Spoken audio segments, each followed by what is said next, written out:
nggak sih lo ngerasa diterima tapi cuma setengah?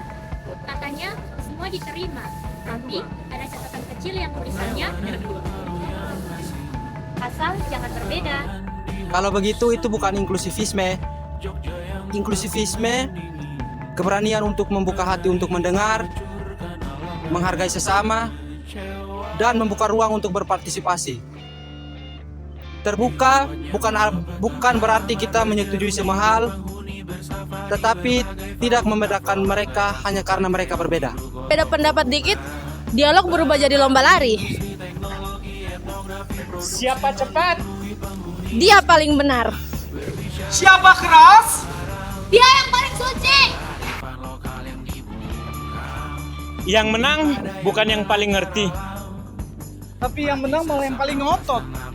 Kalau lo percaya Tuhan juga bisa temui orang lain lewat jalan yang berbeda dari jalan lo, mestinya lo penasaran sih. Tapi kok pas ketemu beneran, yang muncul bukan rasa penasaran, tapi tembok dan tuduhan sesat yang sudah disiapkan dari rumah.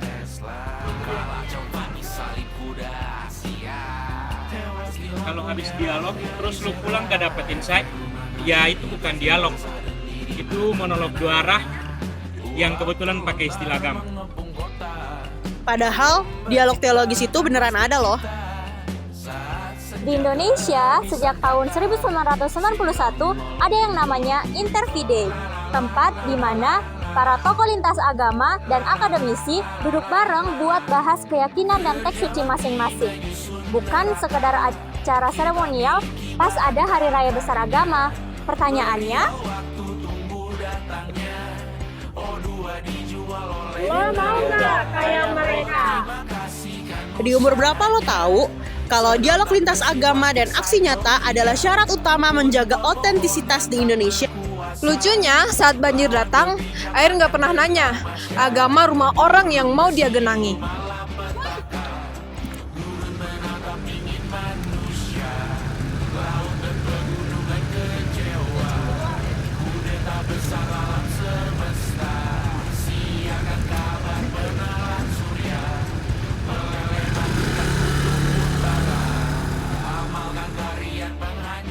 Driver ojol aja nggak pernah nolak jemput penumpangnya karena cuma beda acara ibadahnya.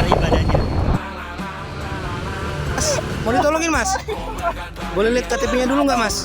Ada, itu ada di ini. Mana mas? Mana mas?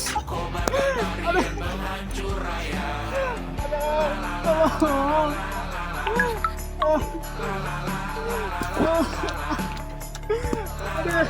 Tapi pas kita nolong korban kecelakaan, masih sempat-sempatnya kepo sama agama.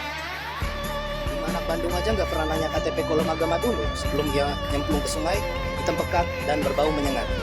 Sejak awal kiprahnya, Pandawara Group sudah bersih-bersih lebih dari 220 lokasi, sungai dan pantai, mengumpulkan lebih dari 1,3 juta kilogram sampah, dan yang ikut turun tangan bukan hanya cuma satu golongan.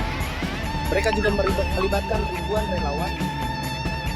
Sampah nggak pernah tanya siapa yang mau ikut pungutin dia. Tapi giliran bikin acara soal keagamaan gabungan, masih ada aja yang sibuk nentuin siapa yang boleh jadi tuan rumah. Jadi sebenarnya lebih rendah sampah atau pola pikir yang nolak dialog lintas agama. Setiap agama, betapapun berbeda jalan dalam tafsirannya, tapi sama-sama membawa pengalaman akan realitas ilahi yang memanggil umatnya untuk peduli dan berbela rasa terhadap penderitaan sesama manusia. Dari kesamaan panggilan itulah, solidaritas seharusnya lahir mendahului, bahkan mengalahkan perbedaan doktrin dan identitas agama. Praksis dulu baru teologi, tetapi di lapangan tengah sedikit dicapai berteori. Soal toleransi, daripada benar-benar mempraktikkan panggilan bersama, bersama orang lain membutuhkan pertolongan. Plural sendiri, isinya ratusan suku dan agama yang berbeda. Anyway, masih ada aja yang pilih main fanatisme, ibadah checklist tiap hari kayak strik update TikTok biar dicap si paling suci. Sampai-sampai gak mau ucapin selamat ke teman beda agama. Parno kayak habis login ke aplikasi terlarang, takut ketahuan dosa. Terus, level up dari eksklusivisme, ngerasa surga itu private property, tiketnya dikasih cuma buat circle-nya sendiri. Sorry, batu aja. Dan plot twist paling hebatnya, semua drama itu tamat jadi terorisme agama yang literally nyakitin banyak orang, terus menganggap itu misi suci. Padahal katanya Tuhan tuh cinta sama umat manusia. Kabar buruknya, lu juga bisa jadi teroris. Kalau lu masih mikir, Kita harus lakukan apapun demi agama, bahkan mengorbankan diri. padahal aneh kan, otak dikasih Tuhan, kok malah disuruh berhenti kerja pas pentingnya. Gara-gara mindset seperti ini, banyak orang dimanfaatkan sama yang ngaku sebagai Saya adalah wakil Tuhan. sampai rela nyakitin orang lain. Tinggal dikasih label misi suci, langsung deh dianggap paling benar. Padahal banyak dari ajaran agama itu sebenarnya masuk akal jika kita pikir dengan baik-baik. Bukan cuman, "Dadeh, yang penting percaya aja." Memang ada beberapa part ajaran agama di luar dari nalar kita. Itu wajar, karena disitulah letak misteri Tuhan sebenarnya. Jadi bukan karena hal itu kita bisa terima ajaran agama secara mentah-mentah tanpa kita perlu pikirkan benar dan salahnya terlebih dahulu.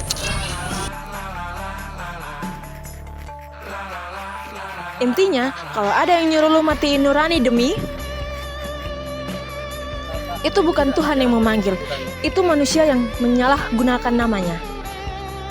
Sekarang paham kan kenapa dialog agama itu penting banget?